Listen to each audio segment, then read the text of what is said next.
Hello and welcome back to Math 055. This is a video over section 7.3 and we're going to be multiplying radical expressions. So the first thing that I want us to understand is that we can multiply radical expressions. All right, so let's do this.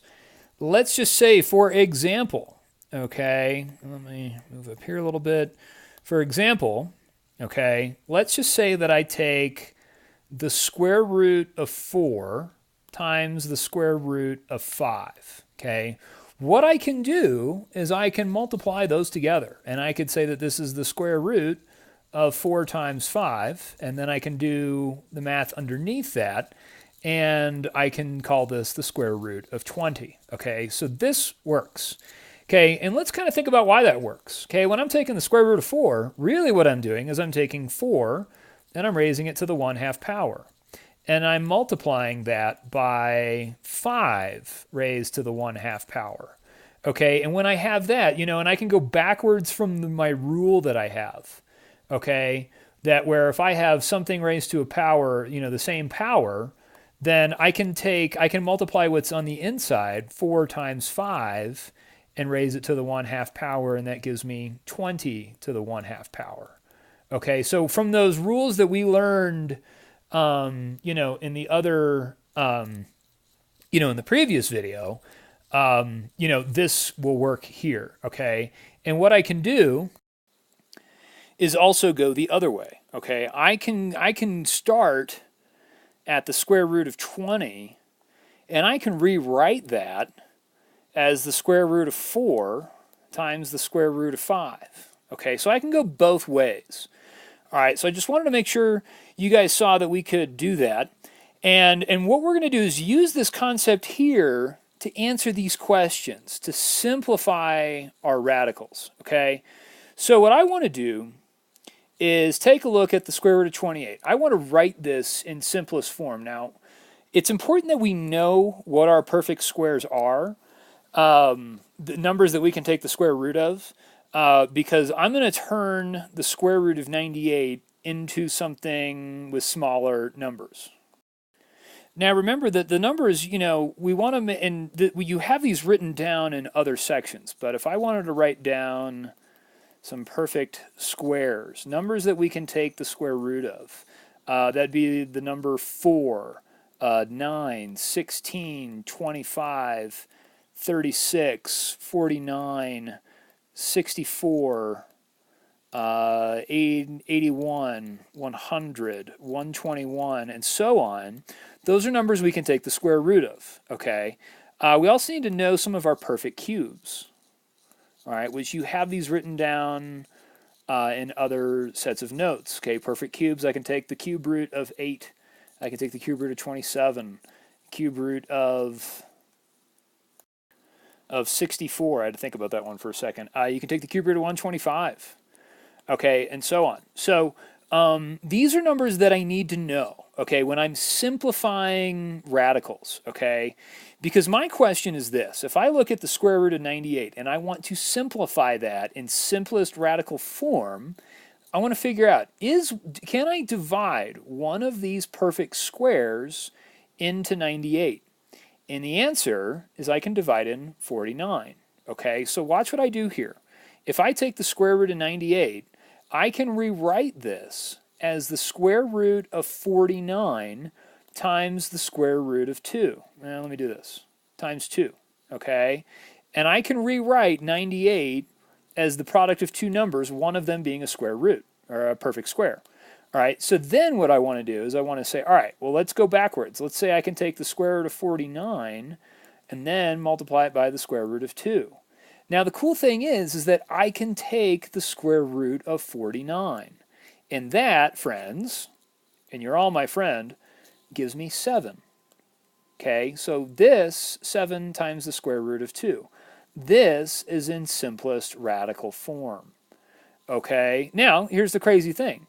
7 times the square root of 2 is the same thing as writing the square root of 98. These two things are the same, okay? This one is in simplest radical form. All right, now let's talk about the cube root of 108. Now let's look at my list of perfect cubes. Which numbers can I take the cube root of would divide into 108? Okay, and as I look at those numbers, and sometimes you may have to, sit there and do some trial and error, but 27 is a number that divides into 108. Okay, so what I'm going to do is split this up. Okay, and I'm going to rewrite this as the cube root of 27 times 4. Okay, now, okay, if I wanted to do, rewrite this as the cube root of 27 times the cube root of 4, then this would end up giving me, cube root of 27 is 3, and then times the cube root of 4. So this is my answer in simplest radical form, okay, and that's what we want you to do, all right? Okay, let's take a look. Now in the next section, it wants us to do the same thing, but do them with variables. Okay. So the concept is similar to what we did up here, except for we're doing them with variables down here. Now before I do anything, we need to remember something. Whoop. Okay, that if I take the square root of x squared, that's going to give me, say, x. Okay, so remember that taking the square root of something squared undoes that. Now let's take a look over here. If I take the square root of x to the 4th, okay, what's that going to be? That is the same thing as saying x to the 4th all raised to the 1/2 power. Now remember what I'm doing. Remember that if I have a power raised to a power, that I multiply those. So if I have x to the 4th times a half of 4 is just going to give me 2. Okay? So one rule of thumb that you can kind of think about is when you take the square root of something, whatever your root is, you can just divide that root by your exponent, and that'll give you the value. Okay, but let's take a look at this one here. All right, and so if I look at part C, I want to simplify the square root of x squared times y to the 5th. Now here's what I want to do. Okay, I'm going to split this up. I'm looking, when I have an index, or my radical is 2, I'm looking for numbers that are divisible by 2 here. All right, so watch what I do. I'm going to rewrite this as the square root of x squared, that one's going to work, times, I'm going to split this up and rewrite y to the 5th as y to the 4th times y to the 1st. Okay? All I'm doing is rewriting this. Okay? Because at this point, what I can do is I can now rewrite these as separate radicals. And I could write this as the square root of x squared times the square root of y to the 4th times the square root of y to the 1st. Now the reason why I did that, the reason why I rewrote these to have even numbers, is because I can take the square roots of these. I cannot take the square root of this part here, y to the 1st. Okay, so think about it. All right, the square root of x squared is just going to give me x. Okay, the square root of y to the 4th is going to be y squared times then the square root of y. I can't simplify that any further, and this is in simplest radical form. Okay, and if you think about this, if I've got, say the square root of y to the 4th, what I'm doing is I'm taking the same thing as we just did, y to the 4th to the 1/2. What's half of 4? That's going to be y squared. Okay, so I'm really just taking, if I'm doing this, if my index is 2, I'm just taking 4 divided by 2, all right? Since there's no number there, we know it's 2, and that's what gives me y squared. Okay, let's take a look at the next one. Okay, 36. Okay, this one's not too bad. Now what I'm going to do is I'm going to separate this out. I'm going to rewrite all these. So I'm going to rewrite this as square root of 36. That's good because I can take the square root of that. Times the square root of a to the 4th times the square root of b to the 6th. So square root of 36, I can evaluate that. That's just going to be 6. Okay, the square root of a to the 4th, 4 divided by 2 is 2. So a squared. And then b to the 6th, okay, that's going to give me b cubed because I'm taking 6 and I'm dividing it by 2. All right. So if you got questions over this, let me know. All right. This is a little tricky, but There are ways to do this. All right, so all right, let's take a look at the next ones. All right, and we want to do the exact same thing. So we want to write, okay, the following in simplest radical form. Assume that all variables represent positive real numbers. So what I'm going to do is I'm going to come in here, okay, and I'm going to do the exact same thing we just did. All right, let's rewrite this first as, let me put all these as separate values. So square root of 24. Actually, let's do this. Okay. Okay, times, let's separate all these out. Square root of x to the 11th times the square root of y squared. Okay, now, my next step here is think about, I can't take the square root of 24. All right, so what I want to do is I want to do the square root of 24, I want to simplify that. And a number that's a perfect square that goes into 24 is 4. So I'm going to rewrite this as the square root of 4 times the square root of 6. Okay, I can take the square root of 4. I can't take the square root of 6, and there's no other perfect square that divides into 6. Okay, now on the next part, I'm going to separate x to the 11th into the square root of x to the 10th times, let me just do these as separate, times the square root of x to the 1st. Okay, because I can't simplify this in this form. But if I separate it out and do the square root of x to the 10th times x to the 1st, that'll give me x to the 11th. Okay, so I'm just expanding this out and rewriting it. Now I can take the square root of y squared. Okay, so I'm just going to leave it like that. All right, so now these are the numbers, these are the parts of this problem that I can evaluate using square roots. So what I'm going to get is this. All right, I'm going to get square root of 4 is 2. All right. Square root of x to the 10th, take 10 divided by 2, and I'm going to get x to the 5th. Okay, and then the square root of y squared is just going to give me y. Okay, and then what I'm left over with is the square root of 6 and the square root of x. And I'm just going to write this as the square root of 6 times the square root of x. Okay, and my final answer would be 2x to the 5th y times the square root of 6x. And that's my answer in simplified radical form. Okay, and that's that. All right, now in part B, we're dealing with something different. We're dealing with the cube root. Okay, now this one's kind of nice because all these values are divisible by 3. Now, we're doing the same exact thing. Okay, now over here, I'm going to rewrite this as the cube root of 8 times the cube root of x to the 9th times the cube root of y to the 12th.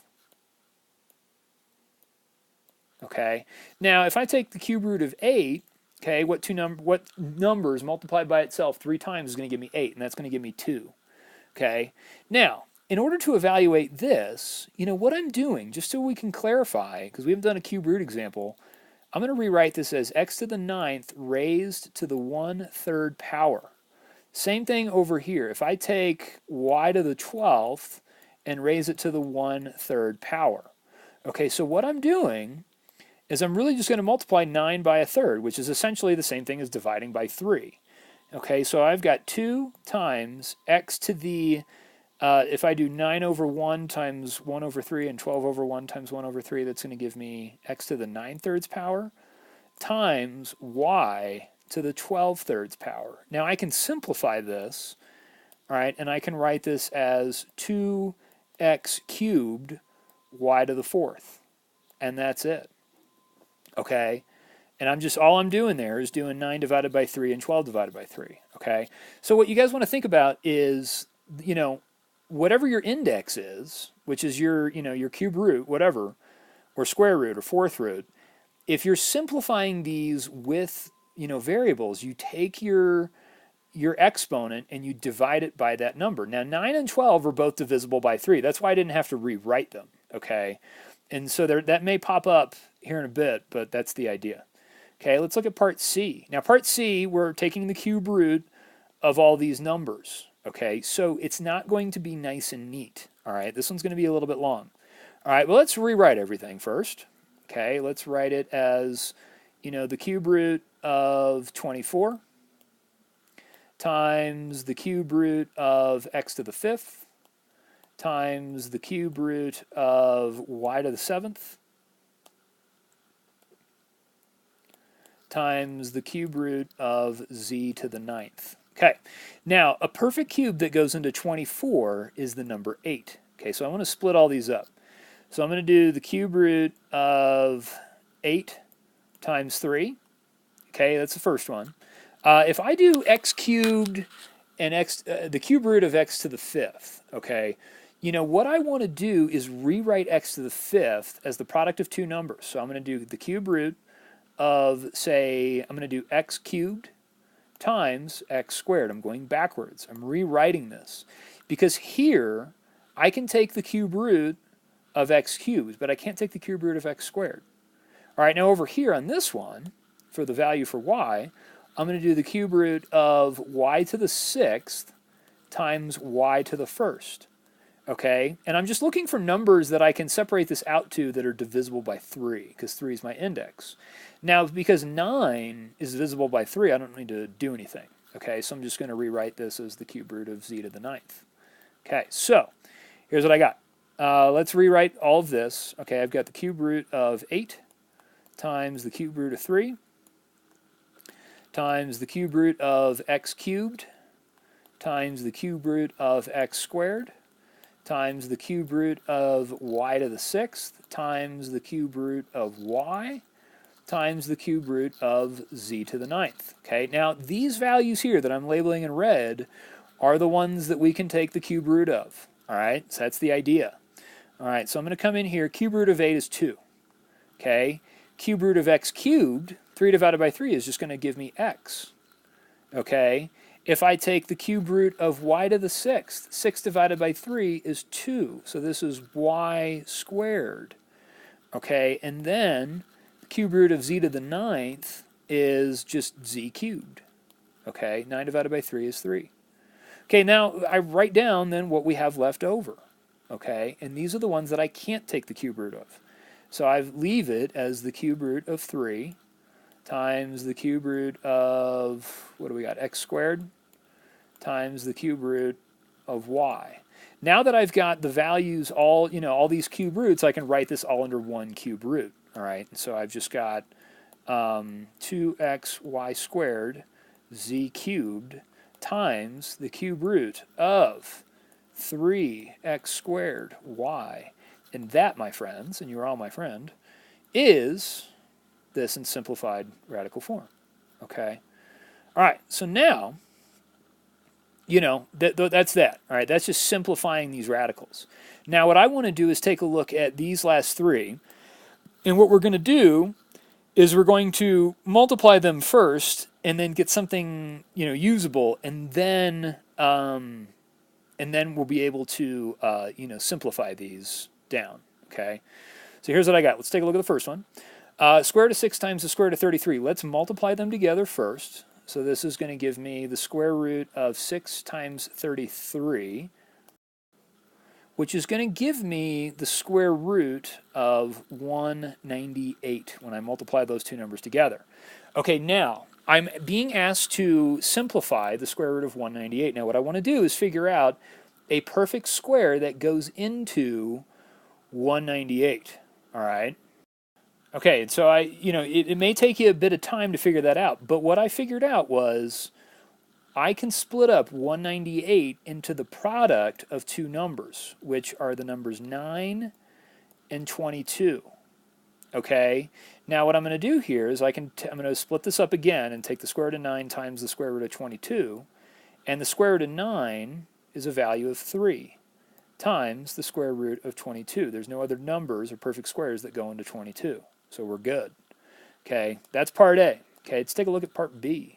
Now part B, we've got cube roots. Okay, and what I'm going to do is I'm just going to write this under one cube root, okay, and multiply what's underneath. So I've got the cube root of 5 times 2 times a squared times a.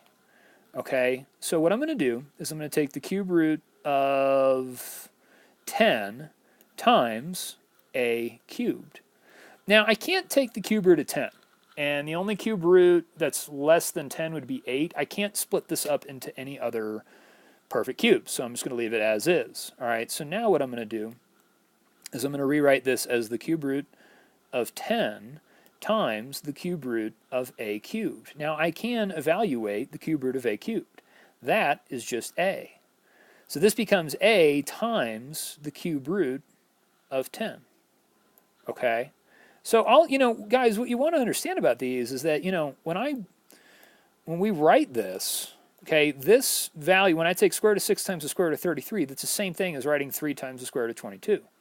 Same thing here, the cube root of 5a squared times the cube root of 2a is the same thing as writing a times the cube root of 10. Okay, but we want to put these in simplified radical form. These are not in simplified radical form. Okay? All right, now over here, all right, we got one of these problems. Okay? Now, what I notice is that I've got numbers on the outside of the radical. Okay? Those stay on the outside of the radical. Now, let's go ahead and do this. I'm going to take 3 times 2, which is going to give me, let's just write it out here, 3 times 2 times, and then we're going to multiply what's on the inside of our square root. So I'm going to take the square root of 5 times x to the 7th times 15x cubed. Okay? And so what I'm going to do from here is I'm just going to multiply what's together. So 3 times 2 gives me 6. Okay, times the square root of 5 times 15, which is 75. And then x to the 7th times x cubed, 7 plus 3 gives me 10, so this is x to the 10th. All right, so now, okay, what I can do is I can simplify this now. All right, so now I've got 6 times, and let's do the square root of 75 times the square root of x to the 10th. Okay, so now this is going to give me 6 times the square root. Now 25, a perfect square that goes, or sorry, 75, perfect square that goes into 75 is 25. So I'm going to rewrite this as 25 times 3. Okay, and then times the square root of x to the 10th. Okay, now I can take, let's rewrite this, 6 times the square root of 25 times the square root of 3 times the square root of x to the 10th. Okay, now these values here are the values I can take the square root of. All right, so I'm just doing 6 times, okay, square root of 25 is 5. The square root of x to the 10th, half of 10 is x to the 5th, so this is x to the 5th, and then times the square root of 3. Okay, so here's what I've got. I just need to multiply these two together. 6 times 5 gives me 30 times x to the 5th times the square root of 3, and that's my answer. Okay, and that's in simplified radical form. So guys, this is very tricky, okay, to do these. All right, but all I'm doing is following the rules. Okay, if you know your rules of exponents, if you know how to rewrite things, and if you know what you're trying to do, then this really isn't that bad. But it is tricky. Okay, so let's go ahead and get started on the homework. And, holler if you got any questions. Let's stop by office hours so we can do a couple of these together. So, hope you're having a good day. Let's talk to you soon. Bye.